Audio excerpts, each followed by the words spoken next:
Ok. 1, 2, 3, 1, 2, 3, 4, 5, 6. Perché hai iniziato la prova del canto? Come hai scoperto? Ok, vediamo. Well, hello, good evening, ladies and gentlemen. It's Raf, Tecnica Antica, and as promised, today I am with no other than Maestro Fulvio Massa. I have to say, I'm in Bologna. This is absolutely marvelous. I think I'm going to just come here. He's offered to adopt me. Quindi mi auto. Quindi, so sorry, but the language changed. What we're gonna do is we're gonna finally interview somebody that knows the game. He knows what he does.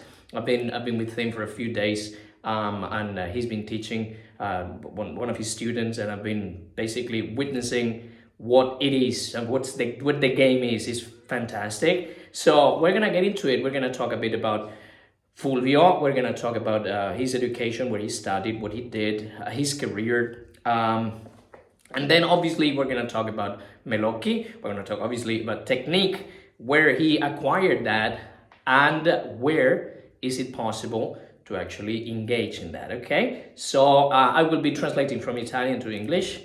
And without further ado, let me introduce you to Maestro Fulvio Salva. Buonasera maestro. Buonasera. Come va? Molto bene. Okay. Quindi, cioè, questa intervista, guarda, questa chiacchierata, tutti questi studenti chiedono, cercano, sono un po' persi, e mi piacerebbe sapere un po' l'inizio. Fulvio Massa. Come, perché, dove, quando? Dai, e poi farò la traduzione. Ok, allora ho cominciato, io ho debuttato nell'84,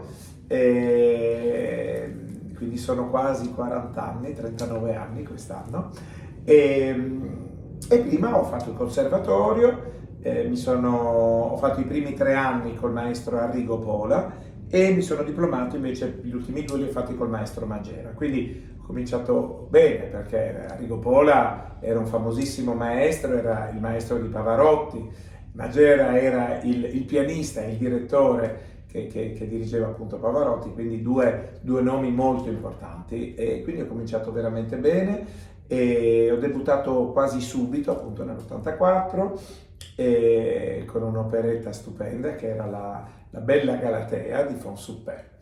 E così piano piano ho cominciato. Poi ho avuto vari vicissitudini, ho incontrato maestri più o meno buoni e purtroppo mi ero un po' perso, e quindi poi per ritrovare un po' con la tecnica ero andato prima dal maestro Metternich a Monaco di Baviera, e per ultimo appunto ho ritrovato perché sono tornato a Bologna dal maestro Pari De Venturi, a cui devo veramente il fatto di essermi ripreso, di aver potuto continuare tanti anni a cantare, e mi ha dato le basi anche per poter poi insegnare in una seconda parte della mia carriera. Okay, so let's see if I can remember. So basically, he says that his debut was in 1984, although he's a very young man. He's a very young man, giovinotto.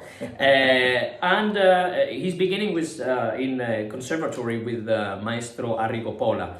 He talks about, Arrigo Pola was famous because he was Pavarotti's teacher. So, I mean, among others. But also, he said Maestro Magera. Leone Magera, and with Maestro Leone Magera. So he says that he was very fortunate in the fact that he made his debut very, very quickly in 84 with a very, very beautiful operetta, La Bella Galatea. Bella Galatea. Die schöne Galatea. Schöne Galatea. So, as you say, he started very early, studying with Pola Magieri. Quindi, then he says that after times he studied under Raimondi, and non mi ricordo, Metternich, a Baviera, and finally he came back to Bologna and found Pari De Venturi. Pari De Venturi was Arturo Melocchi's student, and basically he was kind of lost, as he says, and he found the way, sort of his way, my way, Frank Sinatra, okay? And now we're gonna ask him about what he found with Pari De Venturi, and then a bit about his career, ok? Quindi abbiamo parlato dall'inizio. Dall'inizio. Ecco. In tutto questo sono sempre stato seguito, diciamo da lontano, da un mio zio, che era direttore d'orchestra, fratello di mio padre, che è stata una personalità importante nel mondo dell'opera, perché fondò verso la fine degli anni 60 una scuola bellissima, un centro sperimentale, un centro di insegnamento di opera a Palermo. Era di Palermo lui, e al Teatro della Verdura si chiamava, cioè si chiama tuttora, e dove aveva chiamato docenti molto, ma molto illustri, come Gina Cigna, Maria Caniglia, Carlo Tagliabue, Gino Becchi e Gianni Raimondi, che era di una generazione successiva, ma è stato un grandissimo tenore. E lui mio zio, che era il maestro Oscar Massa, mi mandò appunto a far sentire da Gina Cigna, da Gino Becchi, per capire se era il caso che cominciassi a intraprendere lo studio del canto. Quindi ho avuto la fortuna di conoscere queste vecchie glorie del mondo dell'opera, e furono incontri molto molto belli, molto importanti. Good. So basically, that is a good point here, because we've been talking a lot about this. How tradition, basically, Italy and tradition. In these days, that saying that you go, if you can't breathe, okay, you can sing, okay. Chi respira bene canta bene. No, chi mangia bene canta bene, because we have been eating a lot. But basically, how tradition runs in Italy's blood. He talks very lovingly and kindly about his uncle, Maestro Oscar Massa, who was his father's brother, whom had il Teatro della Verdura, which is an association in Palermo in the late 1960s. And Fulvio, Maestro Fulvio was lucky enough to work along these wonderful people such as La Cigna, eccetera, e anche Gino Becchi. So in his family, he had his uncle, who was already basically guiding him through and through from the very beginning. And I believe this is very important, because although we're going to talk about Melocchi, we're going to talk about Pari De Venturi, this is more about the Italian tradition, the Italian school of singing. And I can tell you now, I'm improvising obviously, but we've been speaking how his uncle used to tell him, the affondare. So this is not about, just, Melocchi did this or that. We'll talk at large about this, but to show that how this tradition of singing is embedded in this culture, ok?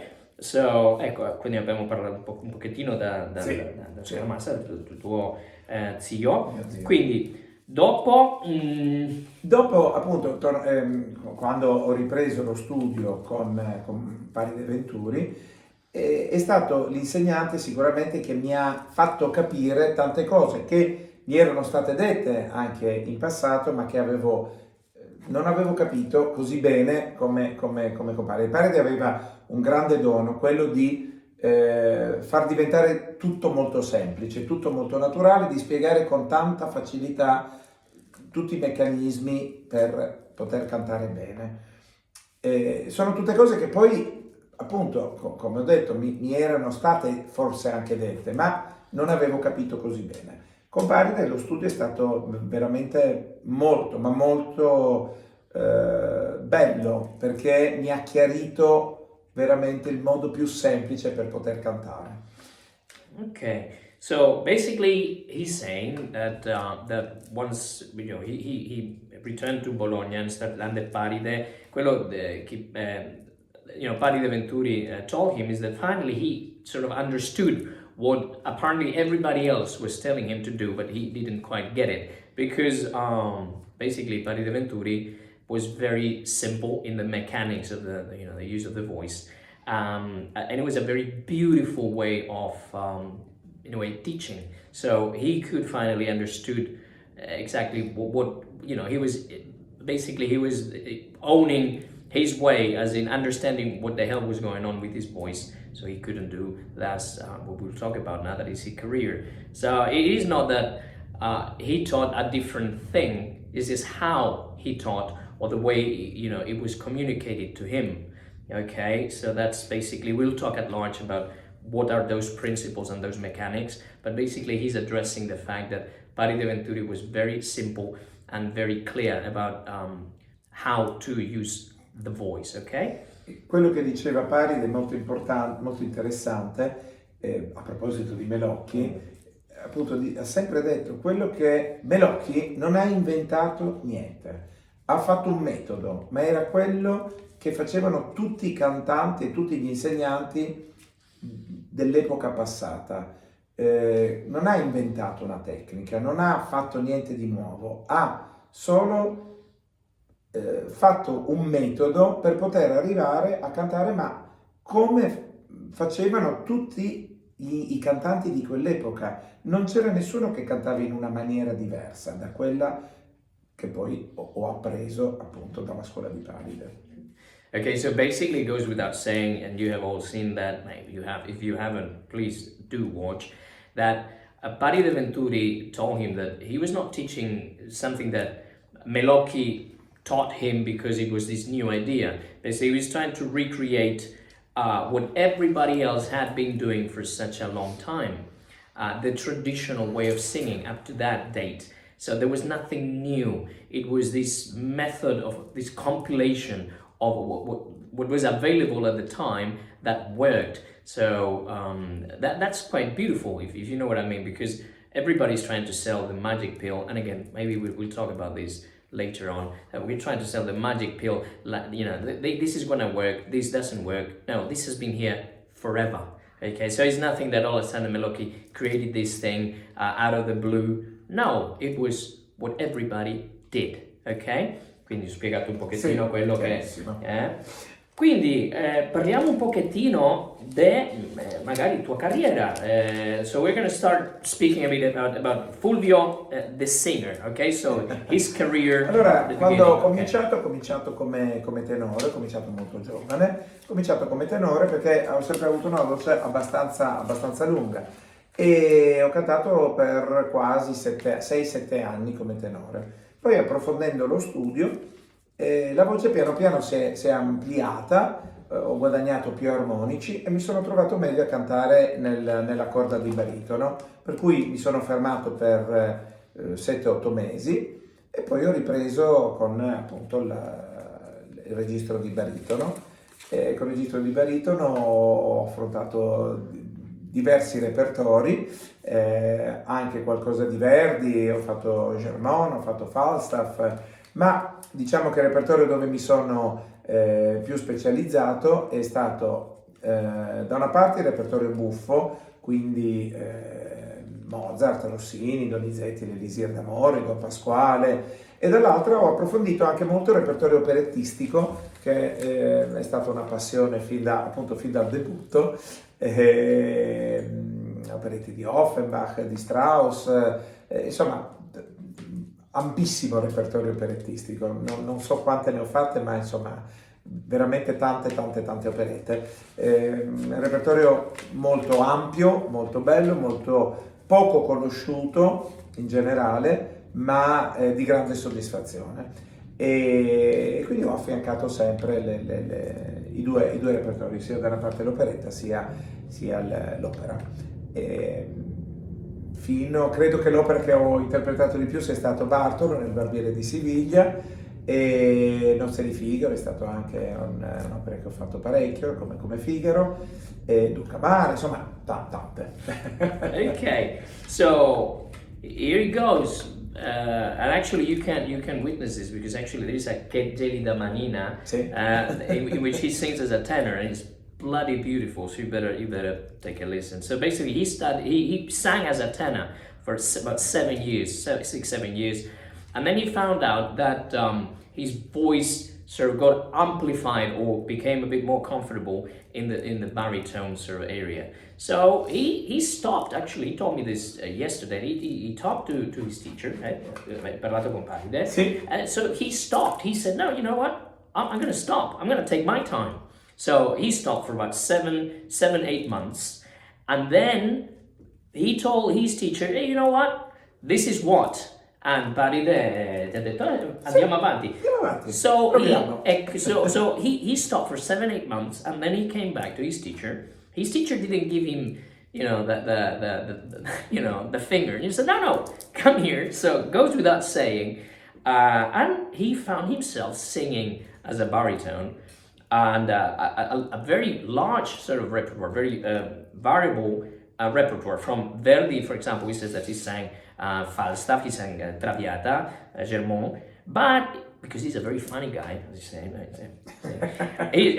he's quite the guy. He felt more comfortable singing what we call buffo repertoire. So Mozart, Rossini, Donizetti, Dulcamara, Figaro, and his true passion apparently that was basically this operetta, right, in which he felt very comfortable, and he did works by Offenbach, Strauss, and this is quite interesting because I'm telling you, you might know me a bit. I'm a bit wacko, and I like to talk a lot. I can talk under the water, but we sort of research, and he is a researcher, so he did not known repertoire, which is actually for me is fascinating, right? Sto parlando di quel repertorio che non si conosce, che ti piace tanto, ecco, e che quello per me è fascinante, fare la ricerca. So. He's a guy that he's very intellectual. He knows his business, and he goes and does repertoire that is not known, and that goes without saying that if you do that, sometimes he's like, okay, but this is not going to be successful. But actually, it is successful because it takes you, in the back foot. It's like you don't know what's going to happen, and then it is successful.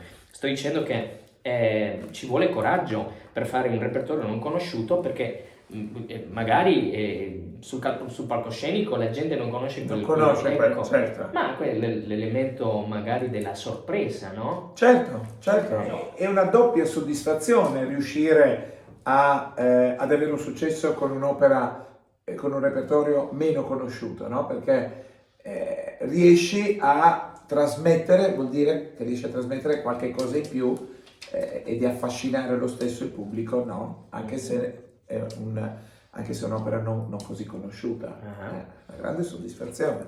Okay, so basically he says that it is very nice to actually search that surprise from the audience when you do something that is not known, because it is that element that you can play with something unknown, and the audience is gonna get all like, well, what the hell is going on? And then you put all your game on stage, maybe vocally, maybe as an actor, maybe as an artist. We've been talking a lot about that. We've been talking about many singers, and sometimes we talk a lot about the vocality of a singer. Sometimes we talk about how good an actor that singer was, or especially how good an artist was. Because as a singer, I suppose, and I will ask you in a minute, it's very important to be a complete artist. So as an opera singer, you have all those worlds in one on stage. So I'll ask him to see if he can make a bit of a reflection about this, how what an artist means, rather than to be a singer, to be an actor, to be an artist.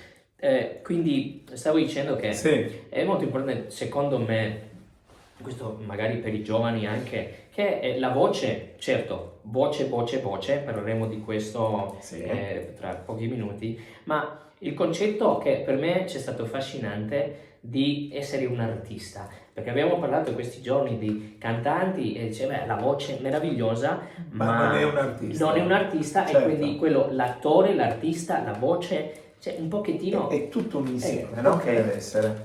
C'è chi parla di attori cantanti, alcuni di cantanti attori, però è tutto un insieme. È chiaro che la voce stessa deve recitare.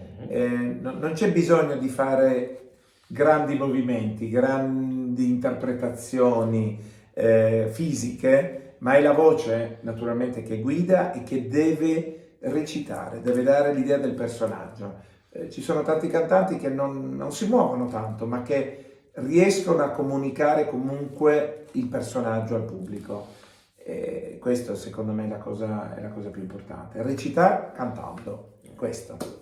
Grande.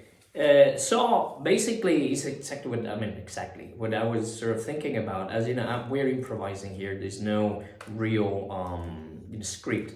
But for me, it was very nice to talk about these dimensions of the artist, and of course, the voice. And he says, "Now, listen, the voice is something to take on board all the time."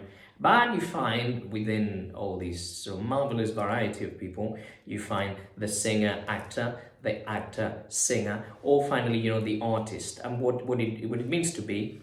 And in that order, he says that, in the operatic world, the voice, the sort of the declamatory power, the way you play with those words, it's very important. And we will go in depth, as in how you make that, what it is to create that sound that is going to make the audience appreciate what somebody from the maybe 19th century, 18th century, or even before gets out of that. What is the precise sound? What it means? What it's like trying to educate in a way the audience. What should the audience appreciate in the voice of a singer, and how you make that, or you can simplify that in a method. I know it sounds a bit utopical, but we're gonna try to go in there now into the educational part of this video. Quindi è collegato a questo, perché Sì. cantare è un'arte, palcoscenico, tutto quello là. Quindi perché noi abbiamo parlato tanto di questa roba che il pubblico, cosa si aspetta il pubblico, cosa deve il pubblico sentire, aspettare di un cantante d'opera di questa voce lirica, cos'è e come si fa? Io credo che chi va a vedere l'opera vuole essere rapito e portato in un altro mondo. Le opere sono delle favole, sono delle storie che devono portare lo spettatore in un'altra dimensione. È chiaro che credo che sia l'opera sia lo spettacolo meno realista del mondo, perché invece di parlare si canta, quindi già questo è una cosa strana, no? Quindi, ma è proprio il canto che ti deve portare in un'altra dimensione, in un altro mondo, ti deve affascinare. Anche quando dicono, spesso non si capiscono le parole dai cantanti perché appunto vanno molto in alto, perché cantano insieme, ma non credo che sia così importante, cioè la parola è importante perché è chiaro che si deve capire, però è la musica e il canto estraniato anche dalla parola che ti deve portare fuori da questo mondo reale, ti deve portare nel mondo dell'opera e goderti queste 2 ore, 3 ore di evasione totale dalla vita di tutti i giorni. Bravo. It's a very beautiful reflection, because when I asked him, so what should the audience expect? He says that obviously an opera, when you go to see an opera for about 2 hours, 3 hours, maybe even more, it's such a story, right?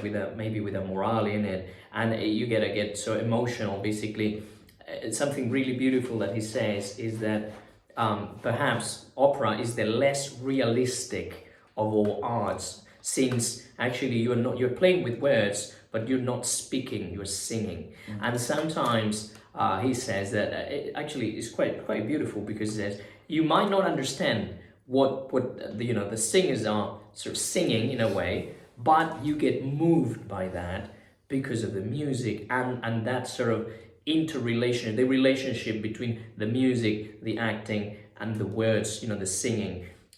So in a way, it basically says like, okay, I'm going to take you for a ride. I'm going to tell you a story, and I'm going to mesmerize you with a sound that is going to captivate you so much, you are going to forget about what the words are about. So you get immersed into that world because you're fascinated by a sound.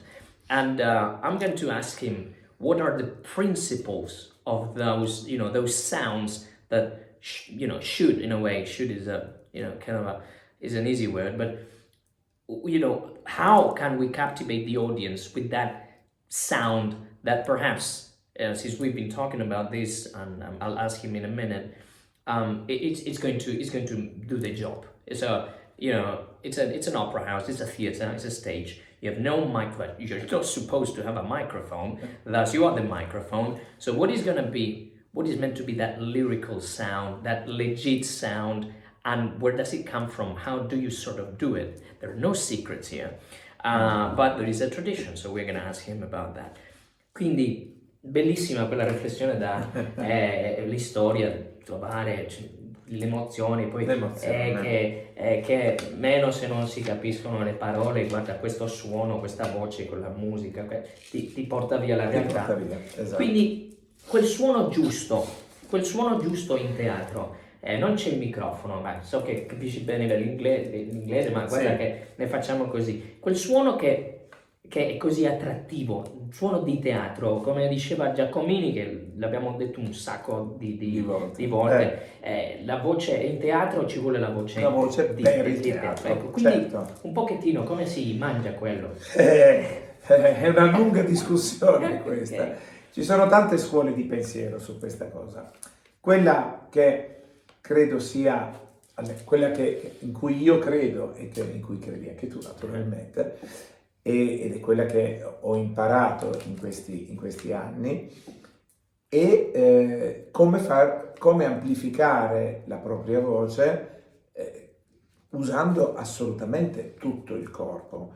C'è chi parla di voce in maschera, c'è chi parla di affondo, c'è chi parla... Allora, sono tutte denominazioni. Quello che secondo me è importante è di capire come far suonare veramente tutto il corpo. Non si canta solo in maschera, non si canta solo col torace, non si canta con le orecchie, si canta col corpo. Quindi la cosa importante, come diceva Paride, sono due: appoggiare, aprire la gola, basta, e cantare. È molto esemplificativo, ma è la verità, cioè tutto questo deve essere naturale, non deve essere una ricerca di qualcosa che non esiste. Cioè la voce fa parte dell'uomo, ha sempre fatto parte dell'uomo, anche quando dicono non ci sono più voci. No, non è vero, perché se non ci sono più voci vuol dire che non ci sono più uomini, cioè non esiste più l'umanità. La voce fa parte dell'uomo, come c'erano 100 anni fa, o 200, o 50, ci sono adesso. Forse si è un po' persa l'idea di base del canto, che deve essere una cosa naturale, deve essere una cosa che fa parte di noi. Si tratta di farlo bene, di capire bene come farlo, ma è qualcosa che da dentro dobbiamo donare a chi ci ascolta. E io, per quello che riguarda la mia esperienza, quello che ho imparato da Paride, che si basa appunto su questa scuola che è stata chiamata, perché non credo che Melocchi abbia mai detto che lui insegnava l'affondo, ma che è stata chiamata scuola dell'affondo, era quella di affondo. Non vuol dire altro che aprire la gola. Questo è la parola fatidica. Affondo è aprire la gola, questo, aprire bene la gola, in maniera da avere un canale aperto, che si formi una colonna d'aria che si appoggia sul diaframma. Basta, non c'è molto da dire, è questo. Apri la gola, si forma la colonna d'aria, si va ad appoggiare sul diaframma, sostenere il diaframma con i muscoli addominali. Direi che è questo. Okay, so basically, and maybe we'll go into detail about this, but that's the simplicity of the mechanics. So what he goes to say is that there are many lines of thought in this. There are many philosophies, and from his experience as a singer and as a teacher, is that the goal is to amplify one's voice using the entire body. So if you try to isolate it by singing perhaps in a mask, or you use your sternum, your thorax, yes, to produce those sounds, you're going to lose the best of both worlds. So, in words of his teacher, Pari De Venturi, he says that there were only two things, and then he says three, but no, there are two things. So one is to support, and maybe we'll go a bit in depth into that, and depth is the key, and an open throat. So support, open throat, and nothing else. So that would be the third one. Stop. And but among other things, what it's very clear to, I suppose, us, is that nature takes over. So everything, and I've talked about about this for many videos about this. It's like we need to remove obstacles. So nature plays its game, and he says that we have sort of lost that sort of basis of simplicity, in which somebody, it's not about imitation, but somebody did something, explained something very simple, and they just did it. And then we go to something that's a bit dangerous, pericoloso, that is with this word of affondare. And he says that there is no record that actually Melocchi was the one that used this particular word, affondare, because then everybody associates affondare with Melocchi, and then you're going to have enemies, you're going to have people that would love that idea. But this idea of an open throat with a low larynx, and this sort of and this sort of support via the muscles that influence the diaphragmatic sort of cavity, to say that sort of mechanism is the key, nature. And if we make things simple again, then we might understand how and why. Quindi ho cercato un po' di fare la traduzione così, certo.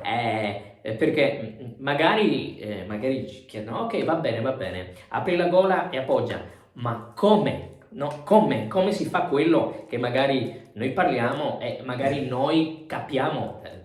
Tu capisci bene, io non lo so, ma non possiamo spoilerare tutto. Ok, benissimo. Se no ci sarà un segreto sulla tecnica. Ecco. No, il segreto della tecnica è come aprire bene la gola, naturalmente, e abbassare bene la laringe, e poi aprire la gola è la stessa cosa, in maniera da trovare una posizione che ci permetta di appoggiare bene il suono senza avere degli intoppi, no? delle chiusure che farebbero sì di spingere, mentre invece se la gola è aperta e la laringe è abbassata, il flusso naturalmente è molto più fluido, no? Non ha intoppi e quindi si evita di spingere. Naturalmente ci sono migliaia di esercizi da poter fare su questo, c'è chi usa alcuni esercizi, chi ne usa degli altri. L'esercizio in generale che trovo che sia il più giusto nella prima parte almeno dello studio è quello di vocalizzare sulla vocale U, perché la vocale U naturalmente è la vocale in cui la laringe è più bassa rispetto alle altre vocali, no? Anche se pronunciamo, pensiamo A, E, I, O, U, la U, nella U la laringe scende naturalmente senza bisogno di forzare una posizione, no? Quindi fare questi vocalizzi sulla U aiutano, almeno hanno aiutato me e hanno aiutato tante altre persone, e sono esercizi che io in generale consiglio, se non altro nella prima parte dello studio, per canalizzare il suono in una certa maniera, trovare il giro del fiato, che deve essere appunto fatto in una certa maniera. Da lì poi si possono fare tantissimi esercizi. C'è anche da dire una cosa molto importante, che non tutte le voci sono uguali, non tutti i fisici delle persone sono uguali, quindi è chiaro che bisogna adattare il tipo di insegnamento all'allievo che si ha di fronte, perché c'è chi ha già una voce ha una gola molto aperta, quindi non ha tanto bisogno di trovare questa apertura. C'è chi invece ha una voce molto nasale, quindi invece ha bisogno di arretrare la posizione perché sennò è troppo nel naso. c'è chi ha una respirazione naturale buona, c'è chi invece non respira bene per tanti problemi, perché magari non ha una buona postura o migliaia di problematiche diverse. C'è chi è ansioso, c'è chi è pigro, quindi naturalmente bisogna anche capire, una buona parte dell'insegnante deve essere anche uno psicologo, perché deve capire anche come si deve rapportare all'allievo. Però diciamo che i fondamenti, insomma, in generale sono questi. Va bene. So, I mean, it was very funny. He said, okay, we're not going to spoil everything. And first of all, if you want to sing, you have to study. Unless you're superhuman, which I don't know about you, but we are not superhuman here. So he would say that there is no secret to singing. And if somebody actually, I know that he's understanding me, and we've talked a lot about this. If somebody is trying to sell you a secret, just run as fast as you can, because he's trying to sell you a motorbike. But he says that there are concepts that are quite important, and that would be, to have a low larynx and thus a proper flow of air that would actually create that sound, so you are not like pushing because you do not need it, and you're not using useless sort of trickery or gimmicks, because everything is quite natural. So he has found, among the thousands and thousands of exercises you may find, that vocalizing with the U vowel, U, and I know that Italian vowels A, E, I, O, U, like Spanish vowels as well, but it's U as in book, U. It's not not you, and those funny vowels that you guys use in English, right? My English is very bad, but anyway. But then among that, he says, and I think this is very important, that it's really, really, really, really, I would say crucial. It's crucial to take into account that not every voice is the same, that not everybody is the same. Thus, adaptability is key. So you almost become a psychologist, and I couldn't agree more. So you're gonna find students that perhaps come with a very nasal sound, so you have to check out what's going on. So you might have to recreate that other position and put it a bit more backwards, so to speak. And some people might come with a very closed throat, a very narrow sound. Thus, he might have to use something to open up that sound. Some people might come with a sort of a breathing, I wouldn't say problem, but disorder. The fact that it's like when they ask you, I don't know how to breathe, then you're gonna die, right? But to optimize that breathing, so he might have to get into that as well. Or simply, somebody might be very anxious, somebody might be very nervous, and he needs to calm them down. And maybe, because we're in Italy, and in Spain, you might be a bit lazy. So if you're lazy, he's gonna kick your ass. Okay, so I believe this is quite humane, if you know what I mean, because as a teacher, you're humane. You make mistakes as a human being, and there are no secrets, but there are concepts. And as a teacher, that's what he tries to enforce. And I shit you not, he does a great job at this. Quindi ho detto un pochettino quello che abbiamo parlato. Sì. Quindi se qualcuno è interessato a scoprire questa metodologia, perché io lo so, perché a YouTube, guarda, io ho un canale molto umile, ma ci sono tanti che dicono che sono interessati. Ecco, quindi se qualcuno vuoi trovare questa, non è magia, ma questa tradizione, questa cosa che a te è servita, che tanti quanti studenti di Paride, parliamo anche del tuo collega Carlo Colombara, sì, certo. Cosa devono fare? Allora, io e Carlo Colombara, che è in basso, che ha fatto una carriera prodigiosa, una voce stupenda e un artista assolutamente di primissimo ordine, e di Bologna, anche lui, e abbiamo deciso 2 anni fa di aprire una piccola accademia di studio di canto lirico in nome del nostro insegnante di Paride Ventuni. Ci è sembrato una cosa assolutamente doverosa, intanto per portare avanti il nome di Paride, che è stato un insegnante veramente tra i migliori di questi ultimi anni, e secondo punto perché volevamo portare avanti questo tipo di tecnica che secondo noi purtroppo si è un po' persa, non ritroviamo più tanto diffusa. E quindi abbiamo deciso di aprire questa accademia per spiegare come abbiamo studiato e quello che si può ottenere studiando in questa maniera. E quindi a Bologna, che è la città appunto sia di Paride che di Carlo e mia di adozione, perché ci abito ormai da 50 anni, e abbiamo pensato di aprire questa accademia e abbiamo abbastanza allievi che sono desiderosi di imparare questo. Facciamo lezione, abbiamo le nostre aule, abbiamo questa bella scuola e- e ci siamo conosciuti con Raffaele proprio per questo, perché io sentendo una delle sue trasmissioni su YouTube ho riconosciuto quello che diciamo noi. Ho detto, come mai succede questo? Chi è questo Raffaele?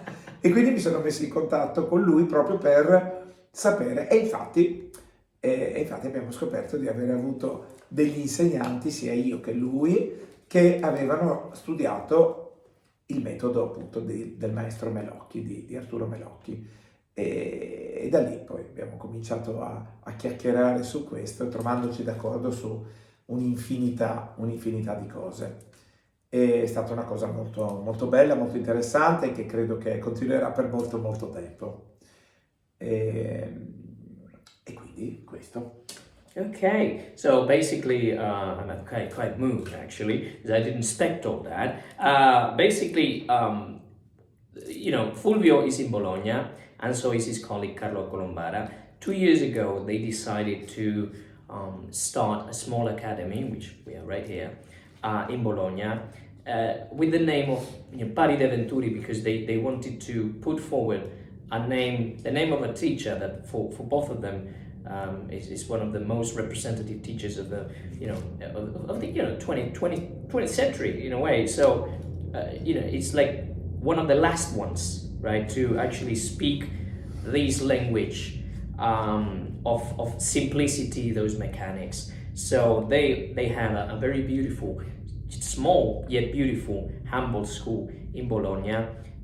They have quite a few students that come here, wishing to find this sort of mechanics, and they are trying also to discover, mind-like people, because and this is the case, right? That he sort of watched one of my videos, and he sort of identified himself with these ideas. And as we always say, we speak the same language. And we found out that we had studied with very similar people. In this case, it was Paride Venturi that had studied under Arturo Melocchi. My teacher was James McRae, who had studied with Mario del Monaco, whom had studied under Arturo Melocchi. So we started this sort of this chats, infinite chats, with this collision of ideas in which we were very we identified with each other very much. And in a way, it's like not everything is lost, and we are here. They are here, so I'll place all the links in the description of the video. So to speak, that this is very organic, and it's not just some people making YouTube videos selling the magic pill. This actually exists, and it's moving, and there is people that are sort of deep into this philosophy of singing, this school, people with great careers, both Fulvio and Carlo. And myself, honestly, I'm deeply humbled by this. I'm over the moon, improvising as a crazy man, because I'm in this cloud. I'm having tons of fun, and I shall edit this. So if you guys are interested, I will place all the details again in the link in the description. Because this is for real, okay? There is people out there that can help you out, and maybe you have to give it a shot, because again, this tradition has been alive for so long that we still believe this can help a lot of people that might be confused. It's a very humane sort of approach because everybody gets lost. Everybody's human. So if you're lost, come to Bologna because maybe somebody such as this man over here might lead you and might show you the path, the way, and you shall be calm, at least calmer, ok? Quindi ho spiegato un pochettino. Sì. E questa roba che è questo rapporto che ne abbiamo bellissimo. E ho detto che se c'è qualcuno che è perso, che siamo tutti in questa vita, che siete da Bologna, tu e Carlo, siamo pronti a spiegare, ecco, per mostrare ma anche il cammino un pochettino per un po' di pace a questi tanti che magari sono persi. Sì. In questi ultimi anni purtroppo si sta perdendo un po' questa tradizione e quindi siamo molto contenti di poter portare avanti questo sogno che abbiamo che si possa tornare a questa vocalità cosiddetta italiana con la quale è nata l'opera, no? Okay. Well, and just to close this, wrap things up, he says that unfortunately they find out, and I identify myself with them 100%, is that they find that these days, these years, that there has been this loss of sort of quality, and this sort of this tradition is starting to decay. So their dream is actually to bring back this tradition in which they believe, and to share it with once again, there are no secrets here. No. This is just a tradition that comes from a long time ago, and we can make as many research as you want, but if you want something organic, you are lost, here it is, Maestro Fulvio Massa, okay, and Carlo Colombara, and this network, actually, that we're going to conquer the world. No, I'm joking, but we're going to try to make people understand that this is alive and kicking. Okay, so I'm just gonna let Fulvio say goodbye. And okay, and I will edit this when I come back home. I just have to thank you. I'm deeply humble. Ti volevo ringraziare tanto, sono Grazie qua e ci vedremo presto. Ok guys, Ciao, bye bye. Ok, ancora una volta. Allora adesso riparliamo tutto da capo, va molto bene. Vabbè. Zucker che dice? Zucker dice com'è quello Molto dalla bene. tecnica. Tecnica.